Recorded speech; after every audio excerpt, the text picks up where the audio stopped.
Good to be back. Good to come back off of a really impressive showing by our kids and a big road win for our program. I know everybody is the best feeling in the world. Saturday night is a great scene in our locker room, and just an incredible time with the players after the game, and it made for a really enjoyable plane ride home. So the food tastes better today. The sun is brighter, and the air is a little more fresh, and so it's winning helps a lot of things. So excited to get a big road win over a very, very good opponent in a very challenging atmosphere and situation. Should be a win we can build on, and looking forward to being back at home this weekend in front of a home crowd in Daddy Ficklin Stadium, expecting a large crowd, and excited about the matchup with Charleston Southern. So, questions?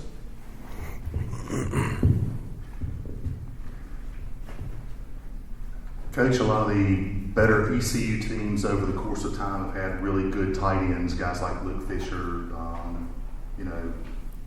Crumpler, Richards, and now you got a guy in Shane Calhoun that's really making some noise and looking the part. Talk about what that's done for your offense. Well, I said it during preseason camp. I really like our room there. It's one that we've worked very hard to build over the last couple of years. So it's something that's important in our offense, and it was, there wasn't anything there, really positionally when we got here. So, Shane, I said during preseason camp, I think he's got a chance to be, really special because he can do everything. He hadn't been healthy here early in the season, so really last week's probably the first time he's been at full speed, and I think that showed. I think that some of the matchups that we got Saturday night, and then Donnie did a good job of putting us in situations, and Holton and Shane executed to where we could take advantage of those matchups. But I like the other guys in that room too. I thought Zach Bird had a solid game blocking. Aaron Jarman was in there a good bit, special teams and blocking, and Ryan Jones continues to develop there too. So I think we've got a really good room right there. Coach, I know there are a lot of critics of Holton after the first couple of games, but you stood strong in your support of him. Can you give us your analysis of his growth 3 games into the season, and where you see him developing now with this first part of the season completed? Well, I think obviously you saw, a subpar performance against South Carolina. He'll tell you that. And I thought you saw a really good performance the other night. And, the thing is, I watch film every day, multiple hours, and watch practice every day, and spend a lot of time evaluating every piece of this program. And so I promise you, we're going to put the guys on the field that give us the best chance to be successful in every position. And it's a deal where it's an open competition everywhere across the board, every day, every week. It's the reason you see guys playing. It's the reason you see Elijah Morris last year getting the opportunity he got. It's the reason you see, guys making plays that maybe hadn't been on the field. The guys are going to be on the field to give us the best chance to win. And I believe in Holton. I know what he can do. Watch him in practice. It was good to see him go out and play. I thought he was very confident and very loose, and I thought he was very determined last week, and I think he went out and he played very, very well. His decision-making was good. I thought did a good job with his accuracy. I thought he did a good job against a lot of pressure of not putting the ball at risk. We had one ball on the ground, and it's just he needed to tuck that one a little bit faster, but he had some pressure the other night, and I thought he played very, very well. So he was a big reason we won the ball game. Coach, you guys have had some valiant comeback attempts in games similar to that, but to actually take the lead and make the play to close it out in a tough environment against a good team, what does that do for this team's confidence and kind of their development going forward? Well, I think it's the piece of learning how to win, and we've been talking about it since I got here. And you look at some of the close losses we've had, and last year you had some heartbreakers. So I think it was good to be in that situation where, the kids throughout the fourth quarter didn't flinch, and especially, after getting the touchdown, going out there for the onside kick. I thought we had confidence in the huddle for the onside kick. I thought we had, just incredible execution, and that's a tough deal too. It's different doing it out there on the practice field, getting ready for it, and all of a sudden doing it in a full stadium when everything's on the line. And that's a lot of adrenaline, pressure, and to be able to execute it the way we did, I think that's very impressive by Owen and the onside kick team. But then when we got the ball back right there, 2:25 to go, 3 timeouts, I mean, you look in the huddle and there wasn't doubt. I mean, there was confidence in the huddle. And I think that goes a long way from the first year when I was sitting in the huddle against Cincinnati and there was hope. And I just think that's maturity. I think that's growth. I think that's part of the process with the program, with mental toughness and unity and team-minded, team mindset, supporting each other. And that's what I saw the other night on the sidelines during that fourth quarter. And so it's huge to win that game. And what you hope is it continues to give you that confidence, in future games, because I told the players at the beginning of the year, it's just like South Carolina, a week and a half ago, you're going to be in close ball games. We're going to be in a bunch of ball games where it comes down to the final possession. And so, being able to close those out is going to be the key to, our success this year. Just what are you kind of going on that? What do you think of the timing of this win? And I know it's every single week, and you can't get too far down the road, but you have the next 2 at home. So you come off a road win, you get the next 2 here. You could get a 3-game win streak, that type of thing. The timing of building momentum at this point in the season is the opportunity is there at least. What do you think about that? Well, you kicked yourself coming out of the one 2 weeks ago, or a week and a half ago, because you had a shot right there at the end. So you needed this one, and it's. I think the timing is, it's what we had to have. It would really put you behind the 8 ball if you'd have dropped that one the other night. Winning it, gives you a lot of momentum going into this home game against Charleston Southern. So, I think it's a huge win for our program, and you did it against a quality opponent who had blown out 2 teams coming into that game. You did it against a program that has, they have won for the past 8-10 years consistently. 7-win team last year, picked to win Conference USA this year. At their place, a lot of stuff going against you. I mean, you didn't go in there and beat just some slouch. You beat a quality team, and you beat them. Playing your freaking tails off. And so I just think there's a lot that can come out of that positively for the program. Coach, going back to the onside kick, afterwards you said we got the look we wanted. With 3 timeouts, if you didn't get that look, was the plan to kick deep then? Well, there's a lot of variations off that deal. So you had a plan if you didn't have the look there in the middle. So we work it a couple times a week, every week, and there's lots of pieces to it. And so the piece that was there, I thought we executed very well to secure the ball. To look at Charleston Southern here, what is the mental challenge of coming off of that win, obviously, but regrouping and not letting that stray too much in this week, I guess? I think it's the opposite end of the spectrum of what it was when I stood up here last week.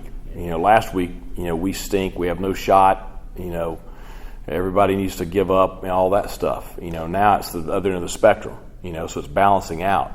That's why I keep telling the kids, you just can't listen to the noise. And it's hard because social media has changed everything. Everybody behind a typewriter or a screen, puts their thoughts out there, and it influences kids. And the thing is, we can't worry about any of that. We got to worry about us. We got to worry about doing the same things we did this week that we did last week, that we did the week before, that we'll do next week. Charleston Southern is a program. They were 6-6 in 2019. They were 2-2 last spring. They're 1-1 here. I think they have 2 surprising games. I think that surprising that they beat the Citadel the way they did at the Citadel. Surprising that they lost the way they did to Monmouth. Monmouth is a good football program. They're a ranked team. I expected that game to be very close and Charleston Southern to have a chance to win it. They turned the ball over some and it got away from them. But they're going to come in here. This is their Super Bowl. They're well coached. The kids play hard. They're older. We've got to respect our opponent, and we've got to do a great job this week of preparing to go out there and play better this week than we did last week. And that's the thing that hopefully the kids have learned at this point, that they got to listen to their coaches. I mean, I've been in this game on both sides. I've been the favorite, and I've been the underdog, and we've won some games as the underdog. That's probably one of the reasons I'm standing here today.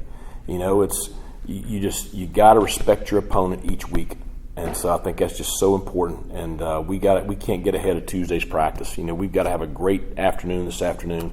We got to correct the things we did poorly the other night. We got to improve upon the things we did well. We got to push ourselves to get better today. And you really can't get beyond that.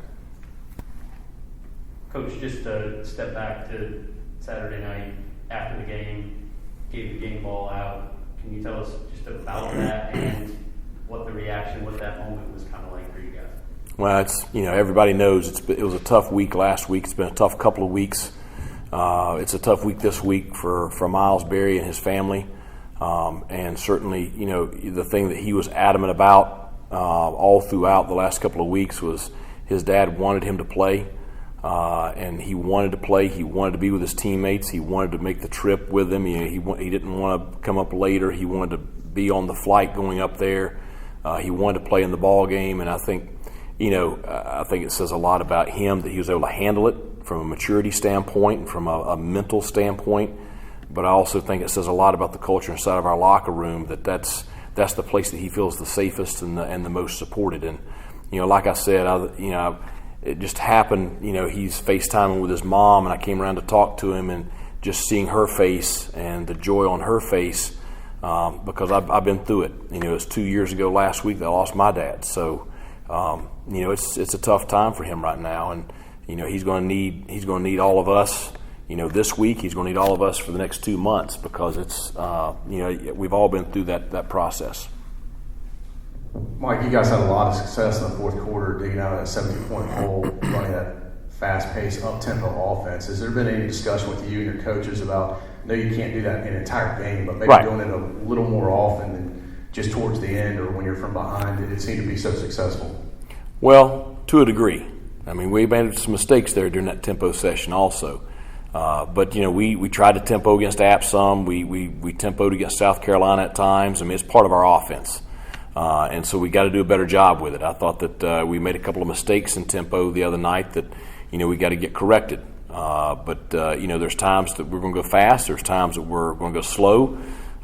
We weren't trying to go fast there at the end. We were trying to burn more clock than we actually burned. But it's part of our spread offense is to be the ability to change speeds.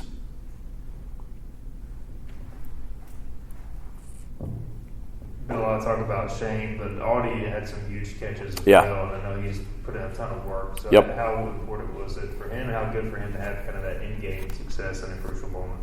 Well, I think we're all excited for him just because we've all seen all the work that he's put in, and we watch him every day. I thought he had his best week of practice last week. He and I talked about it on Friday. He was a game captain for the game, and I thought he went out and played his best game probably since he's been here. The touchdown that got nullified by the penalty, I didn't agree with the call. I thought that he made a good play right there on that play, but I thought that he made some big catches down the stretch and made some big plays without the ball. So it was good to see him because we're going to need more than just one guy. We need all those guys, and it was good to have the Shane Calhouns and the Audie Amatoshos and those guys come through making plays. It really helped our offense. With Keaton Mitchell, is he one of those guys now where he's going to have 7-8 runs, and somewhere in there one could go 60, 70 yards? In that game, it was kind of just an off-tackle inside play that all of a sudden he breaks. It was basic inside zones what it was. It's he set the linebacker up. The linebacker rocked back a little bit, and the guard was able to overtake his outside shoulder, and all of a sudden there was a crease there, and he hit it.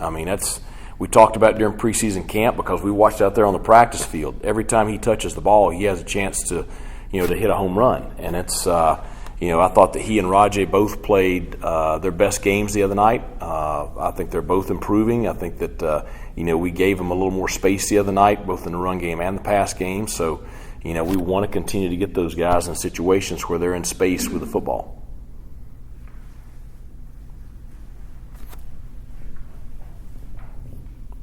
Coach, this week's opponent, is there a personal aspect to you that you really want to beat these guys more than just you really want to beat these guys?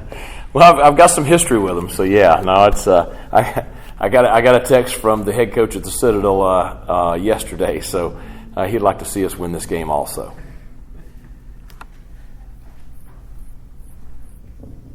The hit on CJ on the sidelines, maybe like Tar being on review. Any idea why that wasn't looked at from when you watched the film? What did you think? Well, it was reviewed, and I was venting my opinion pretty strongly as I walked over to check on CJ. I mean, I thought no doubt it should have been a flag. There should have been something, if not targeting, then unnecessary roughness. As the ball was beyond him. He's a defenseless player. I mean, at that point, it is a penalty.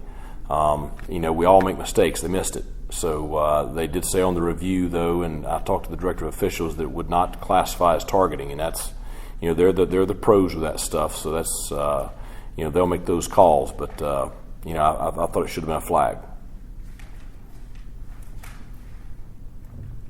I guess we can ask Coach Hale tomorrow, but a game like that that's so high scoring in a shootout, you give up 647 yards of offense, but win the game. How do you take pride in winning a game like that, despite there being maybe some ugly numbers on the other side? You forced 3 big turnovers. You probably should have had 6. I mean, really and truly. I mean, we dropped 3 interceptions, and we got to make those plays. But you made the play that counted, and that was the interception at the end to win the ball game. So, the days are long gone. I mean, I can remember back, at Lenore Rhine, our defense one year gave up like 200 and some yards of offense a game. Those days are gone. With the spread offense and the rules and the stuff, and now it's turnovers and stops. Getting turnovers and getting stops, winning in the red zone. And there's lots of things we need to do better this week. I didn't think we did a great job triggering last week. We'd done a phenomenal job the week before against South Carolina.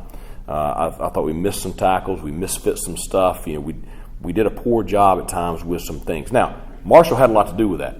I mean, that tailback was better than we give him credit going into the game. I think he's really good. The quarterback we knew was good. He's really good.